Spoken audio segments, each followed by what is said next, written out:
Taschen, ich bin Jan Luft, bin biologische 24 Jahre alt, aber viel wichtiger ist, ich bin Künstler und Freigast und wohnhaft in Berlin und werde jetzt aber auch nicht diese ganzen floskelhaften Schubladensachen, die man am Anfang eines Gespräches, wenn man jemanden nicht kennt, abrattern.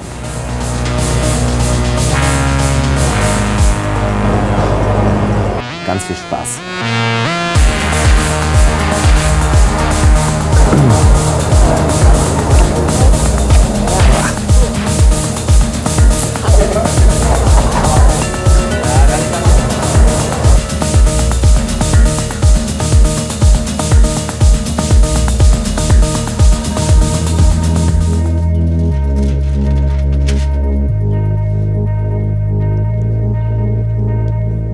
Ich bin in einer Kleinstadt zwischen Berlin und Hamburg groß geworden.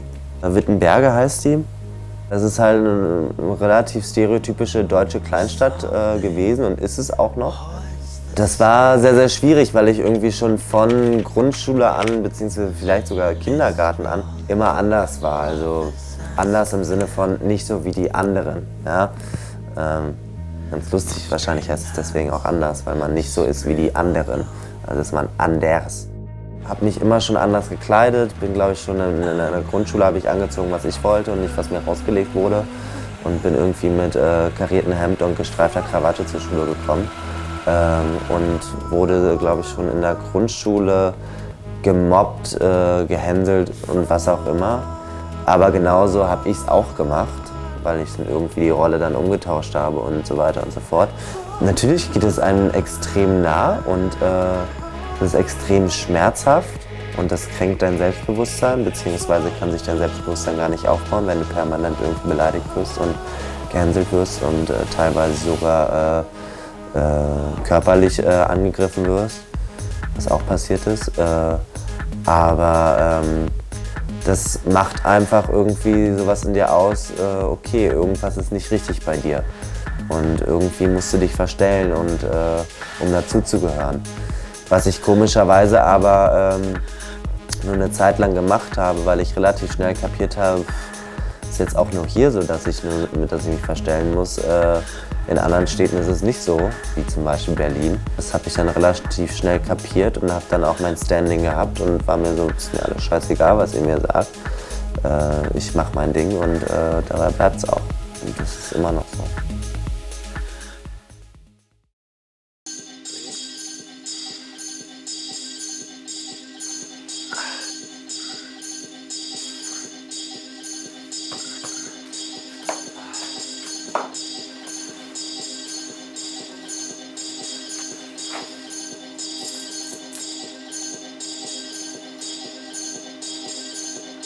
Ich bin biologisch auf jeden Fall ein Mann, das weiß ich. Und ich fühle mich auch biologisch als Mann. Ich habe die männlichen Geschlechtsorgane, ich habe eine relativ tiefe Stimme. Sexuell stehe ich auf Menschen, aber favorisiere den biologisch weiblichen Körper, weil ich ihn einfach spannender finde, persönlich. Und sexuell einfach stimulierender als den männlichen Körper, für mich.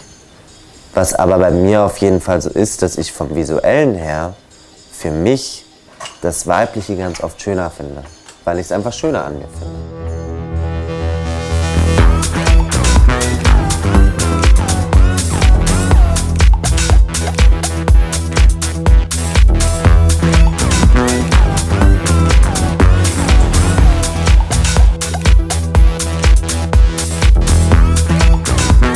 Die Tattoos zum Beispiel, die sind einfach so entstanden. Ich habe Aikido damals gemacht. Aikido geht halt sehr viel über den Mittelpunkt vom Körper und so weiter und so fort. Also wollte ich irgendwie die Chakra-Linie haben. Ja. Gut, habe ich dann auch gemacht. Und dann irgendwann dachte ich mir, okay, jetzt umrande ich mir meinen ganzen Körper. Auch eher mit dem Aspekt zur Energiemeridian jetzt. Aber ich bin aber momentan an dem Punkt, wo ich einfach sage, wenn Leute mich fragen, okay, warum hast du diese Linien, sage ich so, jedes gute Gemälde braucht einen Rahmen. My skin is my canvas. Und ich sehe das auch immer gar nicht so schlimm wie alle anderen. So, ja, aber die sind doch für immer da. Ja, sie sind nur für immer da. Nur für immer. Ja, das geht ja noch viel weiter.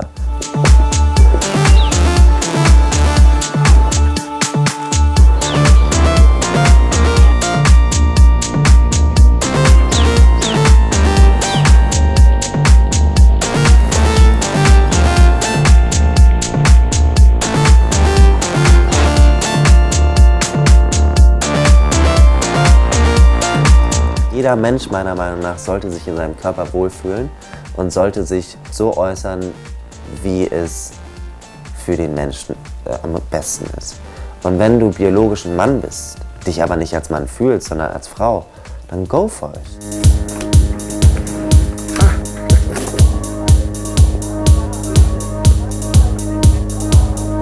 Hohe Schuhe lösen was aus.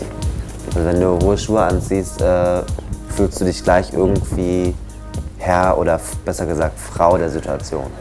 Also du hast irgendwie alles viel mehr unter Kontrolle, wenn du hohe Schuhe anhast. Mode hat mit mir auch ganz viel irgendwie mit dem Moment zu tun und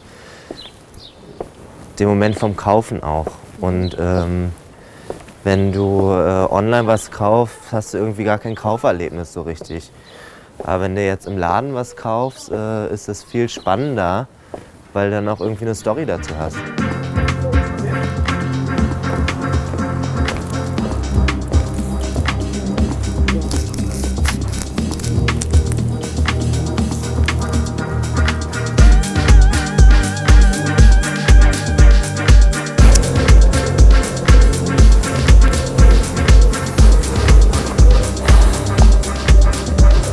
Die Story von dem Hut finde ich halt so lustig, dass sie den Hut halt designt hat. Also ihre Hüte sind so ein bisschen überdimensioniert und das hat sie halt bewusst gemacht, damit man die Person nicht ernst nehmen kann.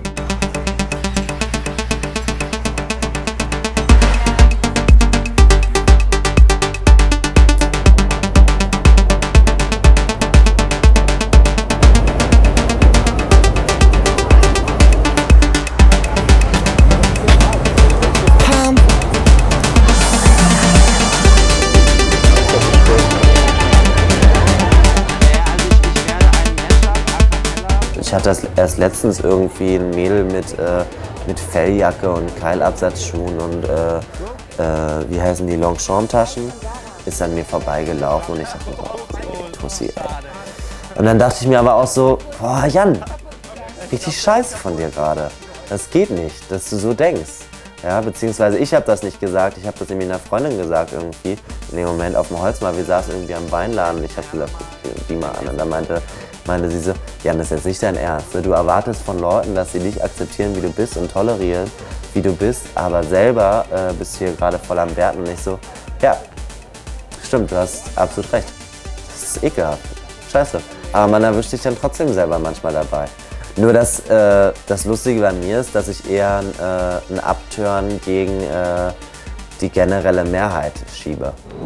It's just another day to find I haven't seen the things I always tried. I'm blind. Also für mich würde ein Berlin ohne Holzmarkt keinen Sinn mehr machen. Ich kann mir nicht vorstellen, mein Geld, was ich zum Leben brauche, irgendwo anders in dieser Stadt zu verdienen. Das Problem, was ich, egal bei welchem Job außerhalb dieses Geländes habe, ist einfach, dass ich nicht zu 100% umgeben bin von einer tollen Atmosphäre und von tollen Menschen. Natürlich bin ich ein Kellner, wenn man es ganz rational betrachten möchte, aber ich sehe es eher als Rolle einer Performance an. Auch im Club, ja, also die Position, die ich im Club habe, ist für mich auch eher eine Performance, weil ich mich als Kunstperson darstelle und ich mache mit den Gästen immer ein Spiel. Ja? Das ist für mich Schauspiel. Und vielleicht wird das auch irgendwann mal in meinem Leben passieren, dass es mit Schauspiel irgendwie mal. Also ich sehe mich als diverse Person an. Ja? Also einmal als Grafikdesigner, als Performance-Artist, als Musiker, als Model, als Schauspieler, whatever. Und natürlich kann man dann sagen, naja, vielleicht kannst du alles nicht so ganz, deswegen machst du alles zusammen. Möglich, aber ich mache einfach das, worauf ich Bock habe. Und es ist für mich immer unter dem Aspekt Kunst. Und es hat ein bisschen gedauert, bis ich es mir getraut habe, zu sagen, ich bin Künstler. Aber ich würde sagen, seit knapp 4 Jahren sage ich es mit voller Überzeugung. Ich bin Künstler, aber verdiene meinen Unterhalt mit Gastro und dem Clubgeschehen. Noch. Noch. Richtig. Sehr schön.